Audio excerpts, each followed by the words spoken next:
So I want to share my gaming peripherals that I'm using so far for this year, and if you're anything like me, you want to have that competitive edge whenever you play any type of games. Valorant is my game of choice, and it's my main game that I pretty much sweat on a daily basis on, and I don't think I can play at a high level without the right gear, and I think having the right gear for your preference, for your play style is definitely going to be helpful for you to maximize your potential at any game. I'm also open to suggestions, so if you do have any gaming peripherals that you do recommend that I should upgrade to, let me know down below in the comments. So even though the monitor isn't part of the peripherals, I feel like it's the first upgrade you should make if you play competitive FPS games, because playing at 60 Hz compared to 144 Hz, you're at a disadvantage. And this is coming from someone who upgraded from 60 Hz to 144 Hz.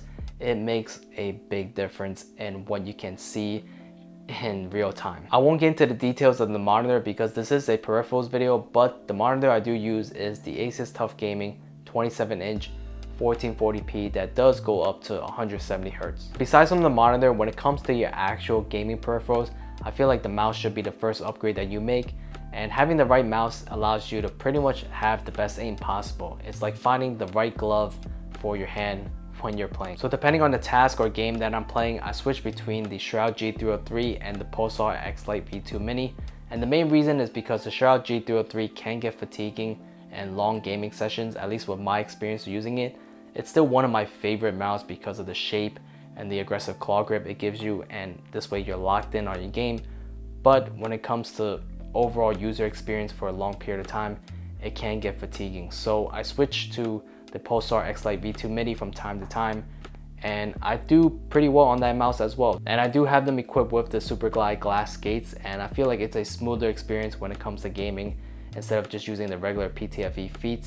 And I also have grip tapes on these mouse because when you do get sweaty during your games, having grip tape does help just lock your fingers in so you're not moving your fingers, and that way you just focus on pressing down on the button and that's it. And this is coming from a person who never really liked grip tapes on the mouse, but ever since I started using them, I definitely feel like they help when you get into those sweaty situations. As you can see, both of these mouse are vastly different in shape.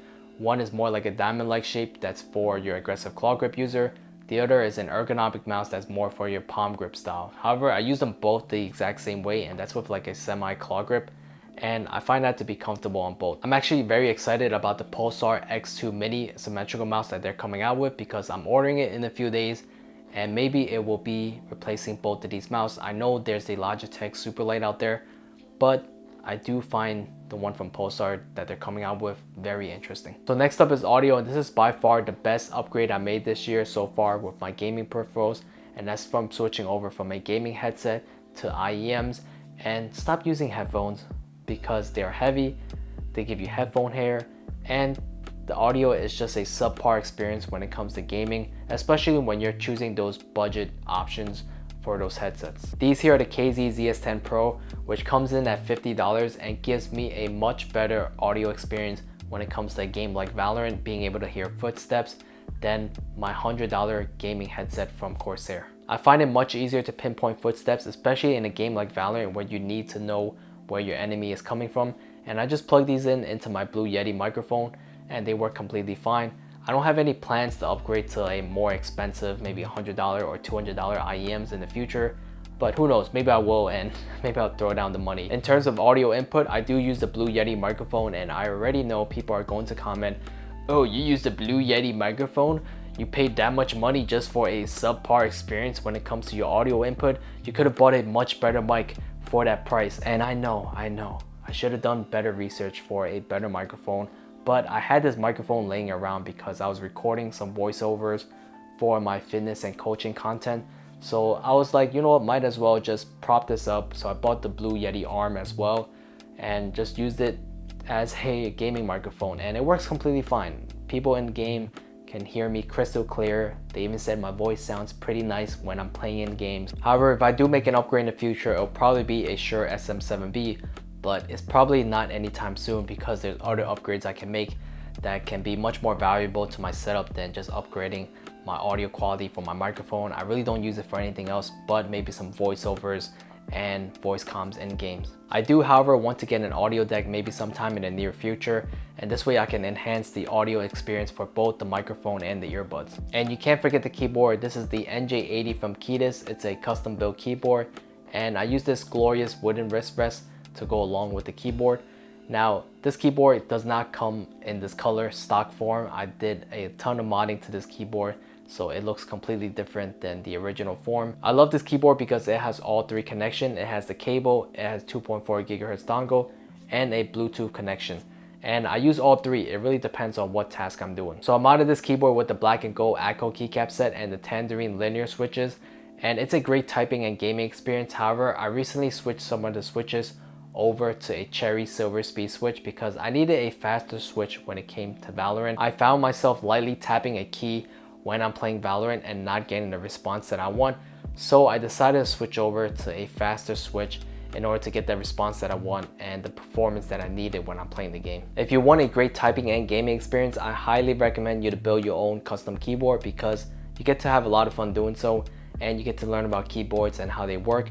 And these days you have a ton of options. Even if you're on a budget, you can still build a great custom keyboard. What I'm excited about is the Wu-Tang 60HE that I purchased recently, and I'm not a big fan of 60% keyboard, but I'm very interested and excited about the technology that this keyboard has. Everyone's been saying this is the best gaming keyboard, and it's literally cheating if you have this keyboard. So I can't wait to test it out because I think it can be a game-changing experience when it comes to using this keyboard for a game like Valorant. Last but not least, this is the Razer Strider XL that my mouse and my keyboard sits on. This is a larger desk mat that I much prefer over just having a small pad for my mouse. I've been using this mouse pad for a while now, and I know a lot of people compare it to the Artisan Heat.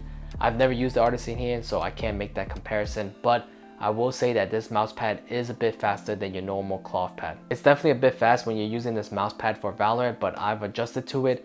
And if you're a low sense player and you're constantly swiping your entire forearm on the mouse pad, then this might take a while for you to adjust to because of the rough texture surface that it has. So it might be irritating for you if you decide to use this mouse pad. But I find this mouse pad a lot easier to clean than your regular cloth pad because of the texture surface.